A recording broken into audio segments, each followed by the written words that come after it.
La Russie a officiellement perdu la guerre d'hiver en Ukraine. La période où la Russie frappait les infrastructures énergétiques ukrainiennes pour faciliter son avancée s'est transformée en bain de sang pour les forces de Poutine. Des milliers et des milliers de corps russes mutilés jonchent désormais les champs et les routes d'Ukraine. Et à la suite du bain de sang de l'hiver, l'Ukraine a lancé une offensive totale qui change tout. L'Ukraine ne peut pas se permettre le moindre relâchement. Une menace imminente de la Russie est prévue au printemps, et sera évoquée plus tard dans la vidéo. Cependant, le fait que l'Ukraine transforme son territoire en un paysage hivernal de destruction russe est considérable, et la Russie en subit les conséquences dans le bain de sang provoqué par l'Ukraine. Voici les chiffres du commandant en chef des forces armées ukrainiennes, Oleksandr Siersky. Il déclare « Au cours des 3 mois d'hiver, nous avons éliminé plus de soldats ennemis que l'ennemi n'a réussi à en recruter dans ses rangs. Et il n'y a aucun doute là-dessus quand on voit les chiffres. Entre décembre 2025 et la fin février 2026, la Russie a subi un nombre stupéfiant de 92 850 pertes, ce qui signifie des soldats tués ou blessés. Cela représente en moyenne 1031 soldats par jour, explique Siersky. C'est la principale raison pour laquelle la Russie n'a pas fait de progrès significatif cet hiver, alors que l'Ukraine a avancé à une période que la Russie pensait clé pour une campagne réussie en 2026. La Russie n'a pas perdu que des soldats dans ce bain de sang hivernal. Des milliers d'unités de matériel russe ont été détruites, brûlées et rendues inutilisables pour l'offensive prévue par la Russie en 2026. 322 chars ont été perdus en 3 mois d'hiver, montrant que malgré des assauts mécanisés russes plus limités, la Russie perd encore plus de 100 chars par mois. Ce n'est pas idéal pour un pays qui ne construit et ne reconstruit qu'environ 400 chars par an, dont certains sont des T-80 remis à neuf, plutôt que les T-90 plus récents que la Russie fabrique à un rythme d'environ 250 par an. En plus des pertes massives de chars, la Russie a également perdu 430 de ses véhicules de combat blindés pendant l'hiver, ainsi que 110 systèmes de lance-roquettes multiples et 2967 unités d'artillerie. L'Ukraine a neutralisé 55 systèmes de défense aérienne russes, ouvrant ainsi des couloirs aériens plus sûrs pour ses frappes de drones et missiles en Russie et dans les territoires occupés. Les tirs ukrainiens ont abattu 5 avions russes et un hélicoptère. Et même sur le front des drones, la Russie a perdu 65 269 drones qui étaient essentiels à ses opérations en Ukraine. Ça continue. L'Ukraine a également détruit 65 unités d'équipements spéciaux non spécifiés pendant les mois d'hiver. Concernant les véhicules, la Russie a perdu bien plus que les nombreux chars et blindés détruits par l'Ukraine. Encore 11 927 véhicules ont disparu à jamais de l'armée russe. Ce sont des motos, camions et autres transports sur lesquels la Russie compte davantage pour déplacer ses troupes, après que la guerre de Poutine ait lourdement réduit ses stocks de chars et véhicules blindés. Ah, et l'Ukraine, sans véritable marine, a aussi été performante sur l'eau cet hiver. Elle a détruit un navire et un sous-marin, réduisant encore la flotte de la mer Noire, désormais presque absente de la région après son retrait forcé loin de son ancienne base d'opération. Rien ne s'est passé comme prévu par la Russie. Comme l'a rapporté le Conseil de l'Atlantique le 26 février, la Russie a une stratégie très précise en tête pour les mois d'hiver 2025 et le début de 2026. Les barrages constants de missiles et de drones ont plongé les civils ukrainiens dans un froid glacial et une obscurité totale, dévastant les infrastructures électriques et de chauffage. Le but de la Russie était de geler l'Ukraine, de forcer ses dirigeants à capituler en imposant un fardeau si lourd aux civils que l'Ukraine n'aurait pas d'autre choix. Comme le dit le Conseil, l'Ukraine était censée devenir invivable, une coquille vide qui ne vaudrait pas la peine d'être défendue, car la Russie aurait systématiquement démantelé tout ce qui faisait de l'Ukraine un État souverain à l'origine. Le but est de priver l'Ukraine de sa capacité industrielle à se défendre et de détruire les infrastructures essentielles à un niveau de vie minimal. Le Kremlin espère ainsi briser le moral ukrainien et permettre à Poutine d'imposer ses conditions de paix, selon le Conseil de l'Atlantique. Cependant, la stratégie russe de guerre en hiver a échoué. Au printemps, l'Ukraine pourra utiliser les mois plus chauds pour réparer son infrastructure énergétique et sa capacité industrielle. Quant à la Russie, son obsession de sortir l'Ukraine de la guerre en terrorisant sa population et l'État dans son ensemble a clairement détourné l'attention du Kremlin de l'essentiel sur le plan militaire. Plus de 90 000 soldats russes ont été tués ou blessés en seulement 3 mois de combat. Pour donner un contexte, On estime que la Russie n'a perdu qu'un sixième de ce nombre pendant sa guerre de 10 ans en Afghanistan entre 1979 et 1989. Bravo Poutine, nous supposons. Vous avez réussi à créer une armée moins efficace que celle qui a complètement échoué à prendre l'Afghanistan à l'apogée de l'Union soviétique. Et ce n'est pas comme si le départ du général Hiver d'Ukraine signifiait que les choses se sont améliorées pour la Russie, alors que nous entrons dans le printemps. Poutine doit affronter une contre-offensive ukrainienne que nous aborderons bientôt. Même avec le retour du temps chaud en Ukraine, la Russie continue de perdre massivement des soldats. Le journal La Nouvelle Voix de l'Ukraine rapporte que l'état-major général de l'armée ukrainienne a indiqué que la Russie a perdu 960 de ses soldats, rien que du 1er au 2 mars. Certes, c'est un peu en dessous des 1031 soldats qu'elle perdait en moyenne pendant l'hiver, mais cela reste de l'ordre de 1000 soldats par jour, ce qui nous indique que le bain de sang hivernal va se prolonger en un massacre printanier. Vladimir Poutine pourrait penser que perdre beaucoup de soldats n'est pas nouveau pour son invasion de l'Ukraine. Tant que la Russie gagne du territoire, ce bain de sang hivernal vaut la peine. Désolé Vladimir Poutine, mais c'est encore plus grave pour la Russie. Non seulement la Russie n'arrive pas à prendre la quantité de territoire nécessaire pour justifier ses pertes, mais elle perd aussi des territoires occupés à un rythme tellement élevé que l'Ukraine a dépassé la Russie en termes de territoires conquis. Nous allons bientôt parler de ce retournement de situation. Mais avant cela, regardons les chiffres de la conquête territoriale de la Russie pour décembre, janvier et février, en gardant à l'esprit que 92 850 pertes sur cette période de 3 mois représentent 30 860 pertes par mois.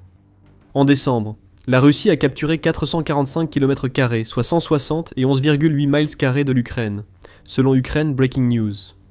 Cela conduit à un taux de perte de près de 171 soldats par mile carré.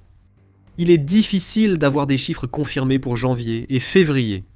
Cependant, selon une évaluation de l'Institut pour l'étude de la guerre, ou ISW, la Russie n'avait réussi à s'emparer que de 572 km², soit 220,85 miles², entre le 1er janvier et le 19 février. Cela équivaut à 4,4 miles² par jour. Si la Russie maintenait ce rythme jusqu'à fin février, elle gagnerait 39,7 miles² supplémentaires en Ukraine. Additionnez tous les chiffres, et vous obtenez environ 260,6 miles² en échange de 61 720 pertes, soit 237 pertes par mile² capturées. En résumé, la Russie a ralenti en hiver et a perdu plus de soldats par mile² qu'elle ne capturait de territoire en Ukraine.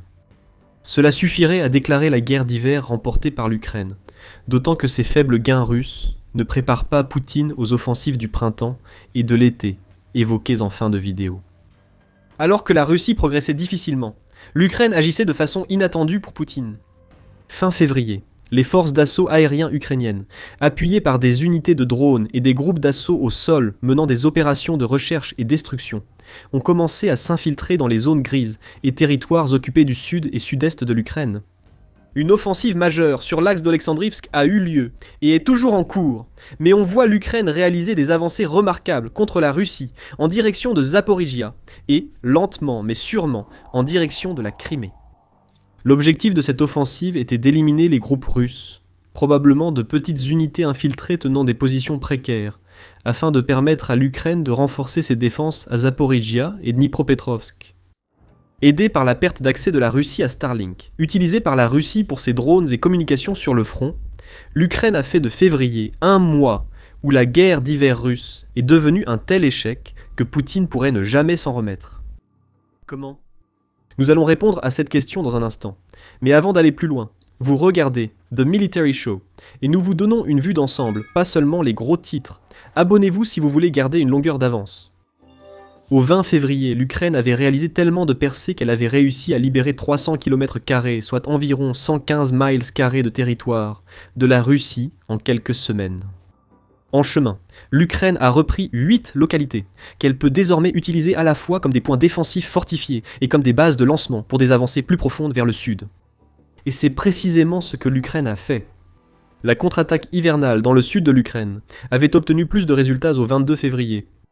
Siersky a rapporté qu'à ce moment-là, l'Ukraine détenait 400 km², soit 155 miles² de territoire libéré, ce qui comprenait certaines régions qu'elle avait reprises vers la fin janvier. Cela implique deux choses pour la Russie. la seconde ayant sans doute déjà été saisie par nos spectateurs attentifs en entendant ces chiffres. L'offensive russe prévue en Ukraine cet hiver s'est muée en contre-attaque ukrainienne, alors que la Russie envoie toujours plus de soldats dans le hachoir.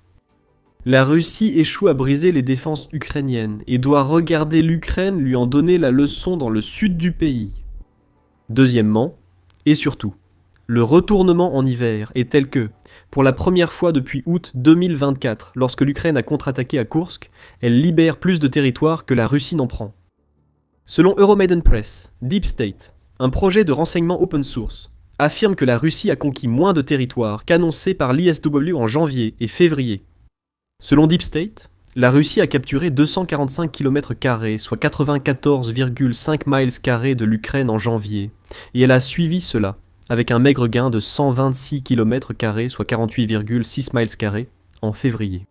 Si ces chiffres sont exacts, cela signifie que l'Ukraine a libéré plus de territoire entre la fin janvier et février 2022 que ce que la Russie a réussi à conquérir sur à peu près la même période. Cela signifie qu'un hiver difficile est devenu désastreux pour Poutine. Le meilleur scénario pour la Russie aurait été quelques mois stagnants, avec peut-être quelques petits gains ici et là.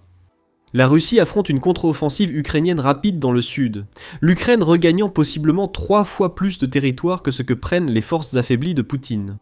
Le bain de sang n'a servi à rien. L'équilibre de la guerre en Ukraine penche désormais clairement en faveur de l'Ukraine.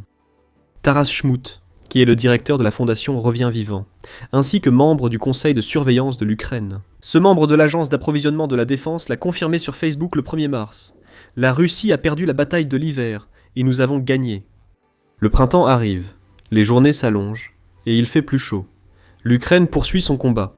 Pour la première fois depuis des mois, voire des années, sur la ligne de front, nous libérons plus de territoire que nous n'en perdons. C'est la plus grande dérussification de l'Ukraine observée depuis des années. L'Ukraine a transformé le bain de sang hivernal en une offensive totale, montrant que la Russie est de plus en plus épuisée, tandis que Poutine tente de préparer un printemps et un été, censés apporter des gains majeurs aux forces russes. Cependant, il y a une mise en garde. Aussi impressionnante que soit la campagne hivernale de l'Ukraine, il ne faut pas baisser la garde. Comme nous l'avons déjà mentionné à plusieurs reprises, la Russie a de grands projets pour le reste de 2026, même si vous allez bientôt découvrir les grandes incertitudes qui pèsent sur ses plans, après que les guerriers hivernaux ukrainiens ont accompli tant de choses en 3 mois. Zelensky a exposé ses plans, soulignant qu'ils débutent par l'intensification des frappes de missiles et de drones russes subies par l'Ukraine durant l'hiver. Alors que les forces russes capitulaient ou mouraient, la Russie poursuivait ses frappes aériennes contre les villes et infrastructures énergétiques ukrainiennes. Pendant les 3 mois d'hiver, Zelensky affirme que la Russie a lancé 738 missiles, 14 670 bombes aériennes, guidées, et près de 19 000 drones d'attaque contre l'Ukraine. Parmi les plus grandes frappes uniques de la Russie, il y a eu l'attaque du 6 décembre avec 700 cibles aériennes, dont plus de 50 missiles le tout dans le cadre de la campagne terroriste dont nous avons parlé plus tôt. Le seul avantage restant pour la Russie au printemps est de pouvoir bombarder l'Ukraine à distance, même si ses forces terrestres sont repoussées ou tombent. Cependant, ces missiles et drones n'aideront pas vraiment l'armée russe avant l'offensive terrestre prévue par la Russie. L'Institut pour l'étude de la guerre et TVP World ont tous deux rapporté cette offensive prévue. Selon ce dernier, qui rapporte des chiffres de Deep State, la Russie prévoit une offensive majeure dans l'est de l'Ukraine, avec plus de 100 000 soldats. Fait intéressant, c'est nettement moins que les 170 000 soldats que la Russie a déployés pour la seule prise de Pokrovsk durant l'été 2025 et jusqu'en 2026. Comment la Russie compte prendre le reste de la ceinture fortifiée de Donetsk, encore plus défendue que Pokrovsk, avec 70 000 soldats en moins demeure un mystère. 100 000 soldats à l'est, c'est plus que la plupart des armées européennes. L'ISW indique que la Russie a lancé des frappes d'artillerie dans l'est de l'Ukraine, ce qui préparerait une avancée plus profonde dans le Donetsk. Des indices montrent que la Russie veut avancer vers Zaporizhia et Dnipropetrovsk, comme évoqué plus tôt au printemps, et à l'été 2026. Ce que fait actuellement l'Ukraine dans le sud pourrait être la libération de territoires en préparation du second volet de la prochaine offensive russe. Le plan de l'Ukraine pourrait aussi viser à pousser la Russie à utiliser davantage ses réserves pour reprendre les localités libérées du sud. Même si les forces de Poutine y parvenaient, cela affaiblirait une armée déjà plus réduite à Donetsk que celle réunie pour l'été 2025, et la Russie pourrait être encore plus ambitieuse que ce que cela suggère. Selon Zelensky, les plans de la Russie s'étendent jusqu'en 2027, et dans un coup dur pour Poutine, l'Ukraine a mis la main sur ses plans, ce qui lui permettra de savoir précisément ce que la Russie compte faire.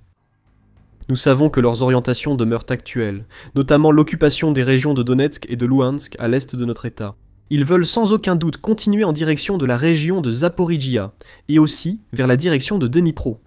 C'est difficile pour eux, mais ils regardent aussi du côté de la région d'Odessa, a déclaré Zelensky le 2 mars. C'est bien beau que la Russie ait ses plans. Mais comme le souligne Zelensky, et comme le montre le lourd tribut des échecs russes, cet hiver, la Russie n'a pas la capacité de réaliser tout cela. Nous voyons ces directions, mais ces cartes ne reflètent pas la réalité, car ils ne peuvent pas accomplir ces tâches, ajoute Zelensky. Le Times souligne que la Russie recrute désormais officiellement moins de volontaires pour la guerre de Poutine qu'elle n'en perd au combat. Le média rapporte des chiffres de responsables occidentaux, encore moins favorables à la Russie que ceux de Syrski. Ces responsables indiquent que la Russie a perdu en moyenne 40 000 soldats par mois de novembre à janvier, entraînant un déficit de recrutement de plusieurs milliers de soldats durant l'hiver. C'est le manque de capacité russe en action. Pour chaque volontaire non recruté, la Russie doit utiliser ses réserves. Ces réserves, prévues pour l'offensive du printemps et de l'été, doivent partir en Ukraine, probablement pour être tués comme leurs camarades, ce que Poutine ne souhaite pas. La Russie a perdu des soldats pendant l'hiver qui n'étaient même pas censés être en Ukraine à ce moment-là, et elle a perdu des territoires sur lesquels elle aurait compté pour ses offensives en direction de Zaporijia et de Dnipropetrovsk. En résumé, comme déjà mentionné, la Russie est une force épuisée à plusieurs égards. Alors que Poutine tente de faire face à de graves problèmes de main-d'œuvre, il doit également gérer la faiblesse des prix du pétrole et les restrictions sur les ressources russes causées par les sanctions, tout cela causant d'importants dégâts à l'économie russe. The Economist a rapporté le 16 février que l'économie est en zone de mort, les revenus d'exportation russes baissant et les déficits budgétaires augmentant. Que signifie cela pour le Kremlin, qui a longtemps compté sur de gros paiements aux volontaires pour maintenir son avantage en effectif en Ukraine ? Cela ne peut pas être bon. Quand l'argent manquera, il ne restera à la Russie que ses réserves, déjà engagées trop tôt et ayant passé l'hiver à mourir en Ukraine. Avec tout cela en tête, le bain de sang russe durant l'hiver a d'énormes répercussions. L'Ukraine libère des étendues de territoire sans précédent. La Russie perd soldats et matériel si vite que ses offensives de printemps et d'été semblent déjà vouées à l'échec. L'Ukraine sait désormais précisément ce que la Russie veut faire jusqu'à la fin de 2027. Soyez sûr que désormais, tout ce que fera l'Ukraine visera à contrer les plans vacillants de Poutine. La Russie doit encore résoudre le problème de Starlink. Cela a grandement permis les contre-attaques hivernales ukrainiennes. Si vous voulez en savoir plus sur la coupure de Starlink et ce que cela signifie pour plus de 700 000 Russes combattant en Ukraine, regardez notre vidéo. Si vous avez aimé cette vidéo, abonnez-vous à The Military Show pour avoir une longueur d'avance sur les derniers développements de la guerre en Ukraine. Merci de nous avoir regardés.